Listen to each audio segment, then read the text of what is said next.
네, 대구 경북 지역을 중심으로 코로나19가 갑자기 확산하면서 정치권도 우려의 목소리를 쏟아내고 있습니다. 경제 피해가 심각하다며 추경 편성을 요구하는 목소리도 커지고 있는데요. 네, 국회 연결하겠습니다. 이준은 기자. 네, 사망자까지 발생하는 등 코로나19 환자가 크게 늘어나면서 정치권에도 비상이 걸렸습니다. 더불어민주당 이인영 원내대표는 우려했던 지역 감염이 현실화했다면서 모든 자원을 총동원해야 한다고 방역당국에 주문했습니다. 조정식 정책위 의장은 침체된 소비 투자를 되살리기 위해 한시적 개별 소비세 인하 등을 추진하겠다고 밝히기도 했습니다. 미래통합당 황교안 대표는 정부가 코로나19 사태가 머지않아 종식될 거란 허황된 낙관론으로 피해를 키웠다고 비판했습니다.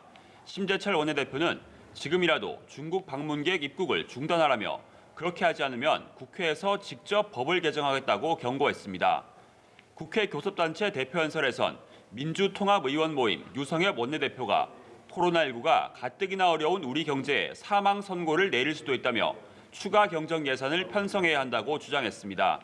이 세 개 교섭단체는 국회 코로나19 특별대책위원회를 만드는 데 뜻을 모으기도 했는데요.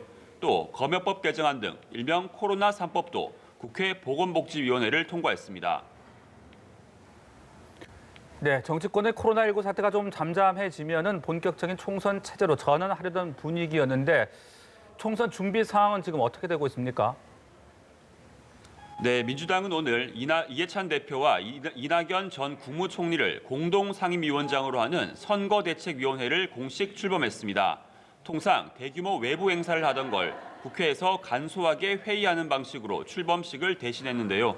이낙연 상임선대위원장은 최근 불거지는 공천 잡음에 대한 비판 여론을 의식한 듯 오만과 독선을 경계하겠다고 밝혔습니다. 통합당은 오늘 황교안 대표와 홍준표 전 대표, 김태호 전 경남지사 이 3명의 거물급이 같은 날 면접 심사를 진행했습니다. 험지 출마 요청을 받고 있는 홍 전 대표는 양산을 출마가 좌절되면 정계 은퇴 또는 무소속 출마를 시사했습니다.